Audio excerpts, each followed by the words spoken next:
les marchés financiers avec IG Markets, CFD Trading. Bonjour, c'est Gilles du site boursicoté.com. Voici l'analyse technique des principales paires de devises du marché Forex, ainsi que l'analyse de l'or et du pétrole pour les matières premières.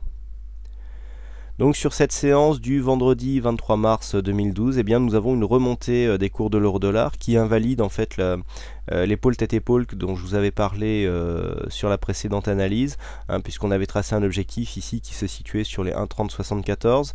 Donc bien sûr, je vous avais donné un point d'invalidation ici sur le haut de la tête. Ce point d'invalidation a été touché et donc la figure est invalidée.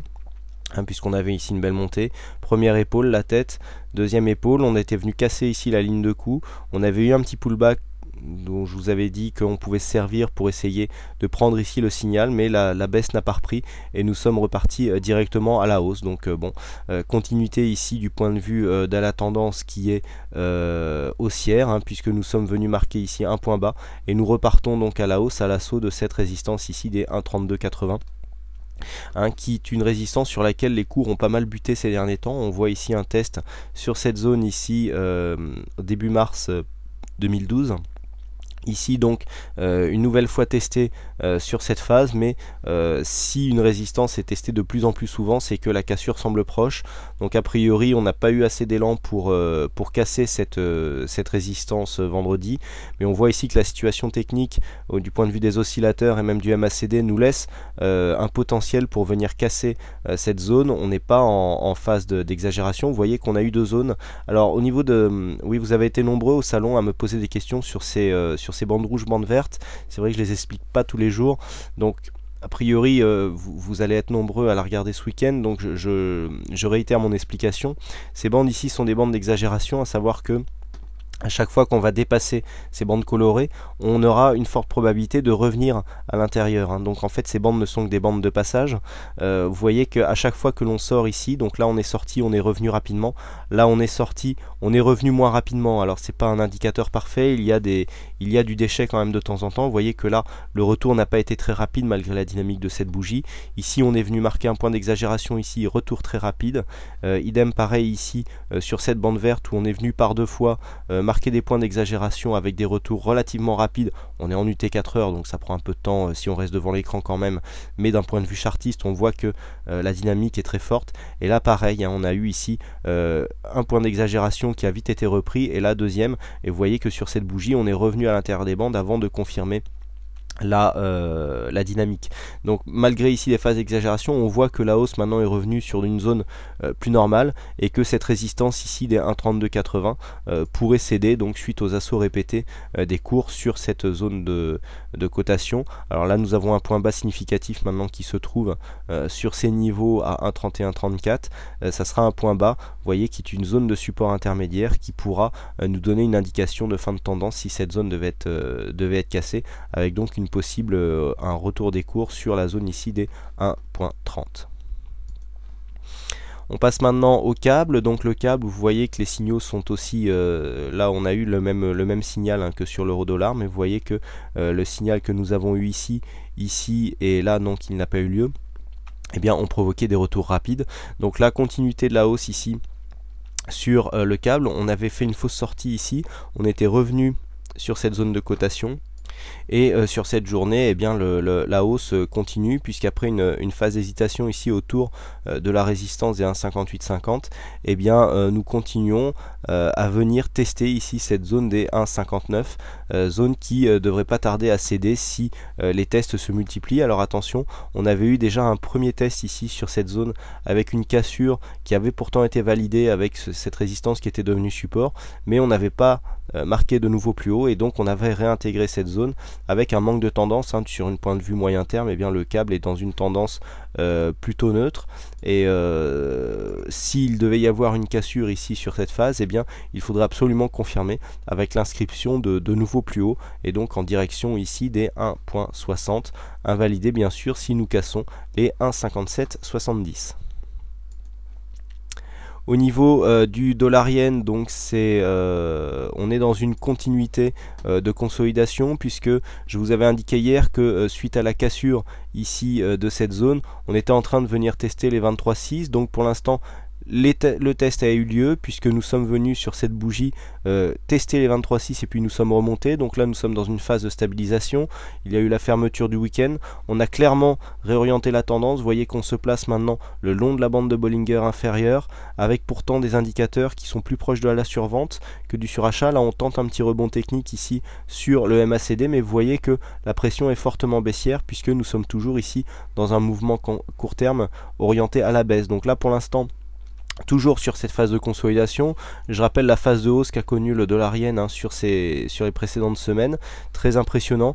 Donc une consolidation peut encore survenir. Là on a la zone des 23,6 qui se trouve à 82,25 qui est en train d'être testée. Une cassure de cette zone nous donnera un objectif à 81,06 qui sont représentés ici par le retracement de 38,2 de Fibonacci et qui sont proches d'un support déjà identifié à 80,98. Donc cette zone de support ici sera le prochain objectif en cas de cassure des 23,6 ici, zone sur laquelle nous sommes actuellement. Et puis en cas de rebond technique, et bien tout cela sera invalidé en cas de cassure ici des 84,20. On passe tout de suite aux matières premières et à l'or. Donc l'or qui confirme ici sa sortie de tendance baissière puisque nous avions ici une zone où eh bien les cours n'arrivaient pas à passer vraiment le cap. On était revenu, alors regardez là aussi c'est très intéressant au niveau de la situation. On est revenu ici à la baisse, on est revenu marquer une grosse phase d'exagération. Là on est bien sorti des bandes ici, on est revenu chercher des points très bas avant de reprendre de l'élan pour finalement nous aider à casser cette résistance baissière. Donc là au niveau du tracé il faudrait légèrement replacer cette résistance pour voilà, là on serait plus sur une zone de résistance qui serait symbolisée comme ceci.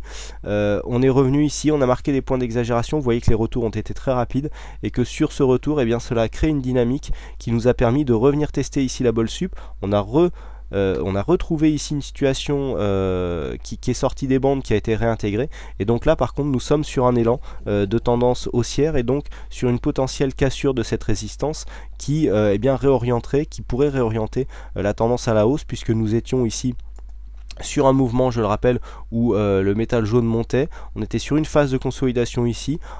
C'était entre le trend et le biseau. Le biseau était très peu convergent. Donc pour l'instant, on restait ici sur une phase de baisse sans vraiment l'identifier.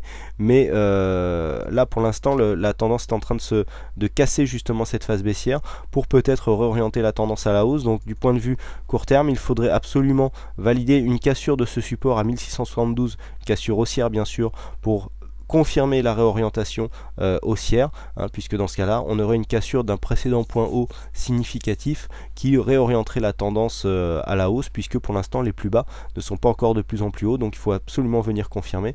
Attention toutefois à cette zone de surachat qui est en train de situation technique de surachat qui est en train de se mettre en place, qui pourrait mettre une petite hésitation ici au contact de cette zone de support majeur, et qui pourrait donc provoquer un petit pullback avant une cassure si le mouvement était confirmé.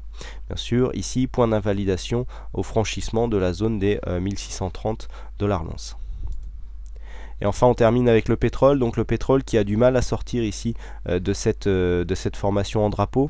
Je rappelle une forte hausse ici qui avait été constatée, zone de consolidation qui avait quand même pas mal duré. Au début le drapeau était relativement bien marqué, et puis on remarque qu'à partir de ce point haut ici on n'est plus venu tester le support baissier. Et bien on s'inscrit plutôt dans un franchissement et donc d'une sortie de tendance en range, puisque nous avons des points bas qui se situent quasiment toujours dans les mêmes zones, et des points hauts, vous le voyez, qui restent aussi contenus sur les mêmes zones de ligne horizontale.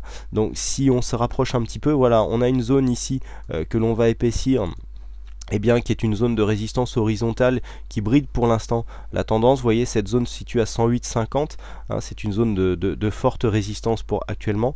Et puis sur cette zone de support que nous avons là, eh bien nous avons quasiment la même chose, puisque nous avons eu deux tests ici, donc sur cette zone des 104,60, puisque cette zone de support depuis la sortie ici du drapeau, eh bien a provoqué des changements de tendance court terme assez dynamiques, et donc nous oscillons ici pour l'instant dans ce range qui se situe entre 104,60 et 108,50. Donc Bon, des grandes oscillations quand même, pour un range c'est assez volatile, mais pour l'instant les cours sont vraiment contenus à l'intérieur de cette zone, et tant qu'on n'aura pas une sortie claire, eh bien la tendance restera neutre sur le point de vue moyen court terme. Donc sur le WTI, vous voyez des indicateurs qui reviennent très peu maintenant en zone de surachat survente, et simplement au niveau des contacts des zones horizontales que je viens de vous définir.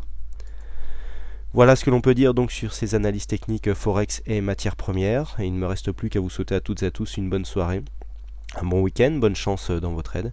Et je vous donne rendez-vous dès lundi pour de prochaines analyses techniques en vidéo. Bonsoir à tous.